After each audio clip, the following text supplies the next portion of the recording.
मित्र आप सबका। तो फिर जिन्होंने भी इस कहानी का पिछला भाग अब तक नहीं देखा, पहले जल्दी से देख लो। अब कहानी को आगे बढ़ाते हैं। हम संग को देखते हैं जो स्टोरी बुक सिस्टम के जरिए मुचेन को ही देख रहा था और चिल्लाते हुए कह रहा था कि मुचेन तुम अपने लिए सबसे अच्छा और शक्तिशाली तलवार ही चूज करना। पर मुचेन उसका बात कौन सा सुन पा रहा था। खैर आते हैं मुचेन की ओर। मुचेन सारी तलवारों से कहता है कि मुझे माफ कर देना, पर मेरे पास मेरे मास्टर की दी हुई तलवार है, तो मैं आप में से किसी को भी चूज नहीं करूंगा। ये सुनकर बाकी तलवार भड़क जाते हैं और मुचेन से कहने लगते हैं कि क्यों भाई, तुम्हारी मास्टर की दी हुई तलवार हमसे भी ज्यादा शक्तिशाली है। मुचेन कहता है कि ऐसी बात नहीं है, पर वो तलवार मुझे मेरे मास्टर ने दी थी, इसलिए मेरे लिए वो तलवार सबसे ज्यादा खास है। तब बाकी तलवार कहते हैं कि नहीं, तुम्हें हम में से किसी एक तलवार को चूज करना ही पड़ेगा, वरना हम तुम्हें यहाँ से जाने नहीं देंगे, रहो यहीं पर ही। ये सुनने के बाद मुचेन को उन सारी तलवारों की बातें मानना पड़ता है। उसके बाद मुचेन सारी तलवारों के और गौर से देखने लगता है, जहाँ मुचेन पाता है कि सारी की सारी तलवार खूब चमक रहा था, पर उनमें से एक तलवार था जिसका चमक कम था। मुचेन उस तलवार की ओर देखकर अपना हाथ आगे करता है और वो तलवार खुद ब खुद मुचेन के पास चला आता है। मुचेन जैसे ही उस तलवार को अपने हाथों में लिए गौर से देखता है, मुचेन पाता है कि ये तलवार बिल्कुल उसके मास्टर की दी हुई तलवार जैसी है। ये देखकर मुचेन बहुत ही खुश होने लगता है और उस तलवार को अपने गले से लगाते हुए कहता है कि मेरी तलवार, तुम मेरे पास आखिरकार वापस आ ही गई हो। तब बाकी तलवारें मुचेन को बताने लगते हैं कि तुमने जिस तलवार को अपने लिए चूज किया है, ये तलवार तुम्हें अपने मंजिल में सही रास्ता दिखाने में मदद करेगा।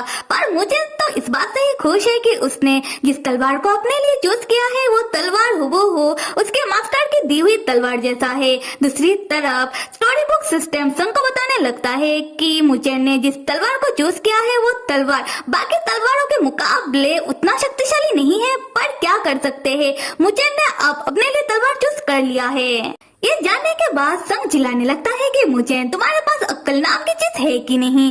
पर संग जब देखता है कि मुचेन उस तलवार को पाकर बहुत खुश है, तब संग अपने मनी मन सोचने लगता है कि हाँ, मुझे समझ आ रहा है, ये तलवार बिल्कुल मेरी दी हुई तलवार जैसी है। पर बचपन में मैंने मुचेन को लकड़ी की बनी हुई तलवार दी थी, ये सोचकर कि मुचेन उस तलवार से तलवारबाजी का प्रैक्टिस करेगा। पर मुझे क्या पता था कि मुचेन मेरी दी हुई तलवार को इतना ज्यादा पसंद कर लेगा कि उसके आगे वो अपने लिए दूसरा कोई अस्त्र चुनेगा ही नहीं।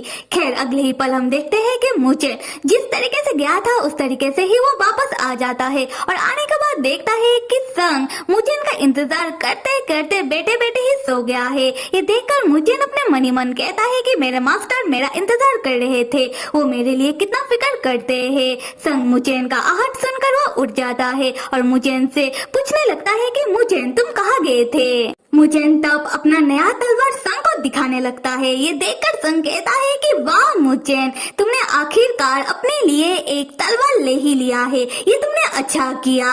उसके बाद संग उस तलवार को गौर से देखकर सोचने लगता है कि ये तलवार डिट्टो मैंने जो तलवार मुचेन को दिया था उसकी तरह दिखता है। तब संग की नजर मुचेन के हाथ के चोट की ओर पड़ता है और संग पूछता है कि मुचेन तुम्हारे हाथ में चोट कहाँ से लगा है। मुचेन बताता है कि उस दिन लड़ाई के दौरान चैन सेट में लगा था। संग तब मुचेन के हाथ में मलहम पट्टी करते हुए पूछता है कि मुचेन ने मुझे ये बात पहले क्यों नहीं बताई। मुचेन कहता है कि डॉक्टर संग, मैं आपको बताना तो चाहता था, पर बताकर आपको परेशान नहीं करना चाहता था। तब संग को बहुत ही गुस्सा आता है कि मुचेन ने अपनी चोट वाली बात संग से छुपा ली और संग गुस्से में मुचेन को दवाई पकड़ाते हुए कहता है कि दिन में 2 बार इस दवाई को अपने चोट में लगा लेना और कुछ दिनों तक तलवारबाजी या फिर मार्शल आर्ट की प्रैक्टिस करने की कोई जरूरत नहीं है। मुचेन संग को पटाते हुए बहुत ही प्यार से कहता है कि डॉक्टर संग के आदेश सर आंखों पर मैं दवाई नहीं लगा पाऊंगा क्योंकि मेरे हाथों में तो चोट लगा है, तो क्यों ना डॉक्टर संग ही मेरे चोट में दवाई लगा देना। उसके बाद मुचेन अपने मनी मन कहता है कि मुझे पता है कि मेरे मास्टर मुझसे बहुत ही प्यार करते हैं, इसीलिए अगर मैं उनसे कोई बात छुपा लूं तो वो मुझसे नाराज हो जाते हैं और मैं धीरे धीरे मेरे मास्टर को एहसास दिला दूंगा कि मैं भी उनसे बहुत प्यार करता हूँ, पर उस तरीके से। यहाँ से सीन शिफ्ट होकर कुछ दिन बाद का सुबह का सीन दिखाया जा रहा है। संग सुबह सुबह उठकर बाहर की ओर देखकर मनी मन कहता है कि आज मू चैन मेजर के साथ चला जाएगा तलवार कंपटीशन के लिए और वहां से शुरू होगा मुचेन का एक और सफर और मैं भी यहाँ से अपनी विलेन के लाइफ में वापस चला जाऊंगा। पर उसी वक्त मेजर आता है संग के पास और आकर संग और मुचेन को बुलाने लगता है। संग और मुचेन मेजर की आवाज सुनकर जैसे ही बाहर निकलते हैं तब मेजर संग का हाथ पकड़ के मुचेन का हाथ संग के हाथ में रख देता है। ये देखकर मुचेन शर्माने लगता है। मेजर बताता है कि मैंने इस बारे में बहुत सोचा और मुझे आप दोनों से एक जरूरी बात करनी है। जैसा कि आप दोनों को पता ही है कि चैंशन सेक्ट मास्टर लियू ने मरने से पहले बहुत रायता फैलाया है और उस रायते को अब मुझे ही साफ करना पड़ रहा है। इन शॉर्ट मुझे चैंशन सेक्ट में बहुत काम है और मुझे पता है कि मुझे मुचेन का गार्डियन बन के उसके साथ टीम अप करके मुचेन को तलवार कंपटीशन में लेकर जाना था, पर मेरे पास बिल्कुल समय नहीं है। तो डॉक्टर संग अभी आपको ही मुचेन को तलवार कंपटीशन में लेकर जाना होगा। डॉक्टर संग आप मेरे लिए इतना करोगे है ना? ये सुनकर संग का दिमाग चकराने लगता है और संग अपने मनी मन सोचता है कि पहले तो प्लॉट चेंज होता था, अब तो यहाँ कैरेक्टर का ही अदल बदल हो गया।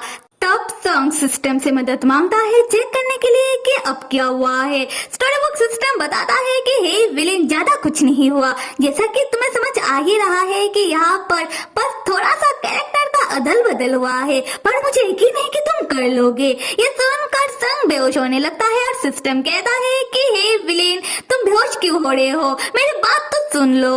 और मेजर भी देखता है कि डॉक्टर संग तो बेहोश हो रहे हैं और मेजर कहने लगता है कि डॉक्टर संग आपको क्या हो रहा है? क्या आपका तबीयत फिर से बिगड़ रहा है? आप कितने कमजोर हो? मुचेन छोटे भाई तुम डॉक्टर संग की तबीयत का ध्यान रखा करो। मुचेन कहता है कि आप फिक्र मत करो, मैं डॉक्टर संग का ध्यान बहुत अच्छे से रख लूंगा। उसके बाद मुचेन अपने मनी मन कहता है कि ये तो भगवान का इशारा है जिससे मैं अपने मास्टर के साथ रहूं और उनके साथ और समय बिताऊं और अब तो मैं जानकर रहूंगा कि मेरे मास्टर ने अपना आइडेंटिटी बदला और ये बात उन्होंने अब तक मुझे क्यों नहीं बता रहे हैं। मुझे पक्का यकीन है कि आज नहीं तो कल मेरे मास्टर मुझे ये बात जरूर बताएंगे। उसके बाद संग खुद को होश में लाते हुए मनी मन सोचता है कि स्टोरी के हिसाब से अभी होना था मेजर तलवार कंपटीशन में मुचेन को लेकर जाता, पर अब जो होगा डॉक्टर संग तलवार कंपटीशन में मुचेन को लेकर जाएगा। स्टोरी बुक सिस्टम कहता है कि हे विलेन अब जो कैरेक्टर का अदल बदल हो ही चुका है तो तुम अपना काम कर लो और मुचेन को तलवार कंपटीशन में लेकर चला जाओ, ये कोई बड़ी बात नहीं है। उसके बाद संग मान जाता है। फिर हम देखते हैं कि संग मुचेन को लेकर तलवार कंपटीशन की ओर निकल पड़ता है और मेजर रोते हुए उन दोनों को बाय कहता है और जो तलवार कंपटीशन होने वाला है वो उनके शहर के नजदीक किसी पहाड़ के ऊपर होने वाला है। खैर उसके बाद संग और मुचेन एक रेस्टोरेंट में रुकते हैं खाना खाने के लिए, जहां हम संग को देखते हैं वो बहुत ही परेशान था, पर मुचेन अपने मास्टर के साथ बहुत ही खुश था। मुचेन संग को खाना सर्व किया जा रहा था। संग खाने को गौर से देखने के बाद वो खाने के ऊपर टूट पड़ता है और मनी मन कहता है कि जब लोग परेशान होते हैं तब भूख और भी बढ़ जाता है। फिर संग बताने लगता है कि तलवार कंपटीशन में स्टोरी की हीरोइन भी आएगी और तलवार कंपटीशन के दौरान स्टोरी के हीरो मुचेन का मुलाकात होगा स्टोरी की हीरोइन से, मिस पॉपुलर जिन लैन से। और उसके बाद मुझे जल्दी ही कोई रास्ता ढूंढना पड़ेगा जिससे मैं यानी कि डॉक्टर संग मुचेन से दूर जा पाए। फिर संग मुचेन से कहने लगता है कि मुचेन मैं बहुत ही थक चुका हूँ तो मैं अपने लिए एक कार रेंट करने के लिए जा रहा हूँ। मुचेन कहता है कि बिल्कुल डॉक्टर संग। उसके बाद संग और मुचेन कार के मालिक के पास जाते हैं और संग कार के मालिक से कहने लगता है कि मुझे आपके दुकान से एक मस्त कार अपने लिए रेंट पर लेना है।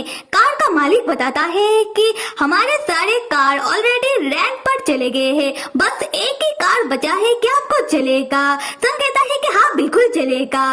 तब कार का मालिक संग और मुचेन को उस कार के सामने ले जाकर कहने लगता है कि ये उड़ती हुई डियर वेडिंग कार है, मतलब शादी वाला कार। मुचेन शर्माते हुए कहता है कि डॉक्टर संग, क्या हम दोनों इस शादी वाले कार से जाएंगे? संग तब कार के मालिक को पैसा पकड़ाते हुए वो कार के अंदर जाकर बैठ जाता है और मुचेन से कहता है कि हम दोनों नहीं, सिर्फ मैं, तुम अपना देख लो, क्योंकि कार का रेंट का पैसा मैंने दिया है। उसके बाद संग कार में बैठकर उड़कर जाने लगता है। तब कार का मालिक मुचेन को बताता है कि ये आदमी तो जा रहा है। मुचेन कहता है कि हाँ। कार का मालिक कहता है कि कार का ड्राइवर तो उसने लिया ही नहीं, बिना ड्राइवर के तो ये डियर बेकाबू हो जाएंगे, उसके बाद एक्सीडेंट भी हो सकता है। ये सुनते ही मुचेन परेशान होकर अपनी तलवार के ऊपर खड़ा होकर तेजी से उड़ते हुए संग के पीछे जाने लगता है। उसी वक्त एंट्री होती है स्टोरी की हीरोइन की, जो आसमान में मुचेन को उड़ता हुआ और संग की गाड़ी को उड़ता हुआ देख रही थी। संग तब कार के खिड़की से अपना मुंह बाहर निकालता है और मुचेन को देखकर सोचने लगता है कि मुचेन इतना तेजी से क्यों आ रहा है। तब उड़ते हुए कार का डियर बेकाबू होने लगता है और कार डिसबैलेंस होकर संग उसी खिड़की में से बाहर गिरने लगता है। गिरते हुए संग मनी मन सोचता है कि उसका बॉडी कितना वीक है, वो उड़ भी नहीं पा रहा। अब तो संग गया। उसी वक्त मुचेन आकर संग को अपने गोदी में थाम लेता है और उड़ता हुआ बहुत ही खूबसूरती से नीचे उतारता है और शर्माते हुए पूछता है कि डॉक्टर संग, क्या आप ठीक तो हो? संग तब तुरंत मुचेन के गोदी से उतरकर वो खड़ा होता है और मुचेन को खुद से दूर करता हुआ कहता है कि हाँ मैं ठीक हूँ, तुम मुझसे थोड़ा दूर रहा करो और ऐसे निगाहों से मुझे मत देखा करो। तब हम देखते हैं कि स्टोरी की हीरोइन जीन लैन दूर खड़ी होकर मुचेन और संग को ही देख रही थी और मनी मन सोचती है कि वाह कितने सुंदर है ये दोनों, अगर मेरा इन दोनों से बात हो पाता तो बहुत ही मजा आता। तो फिर मेरे प्यारे मित्रों, कहानी को आगे सुनने के लिए और देखने के लिए आप लोगों को क्या करना होगा? बस लाइक, सब्सक्राइब और comment. Till then stay with me and see you.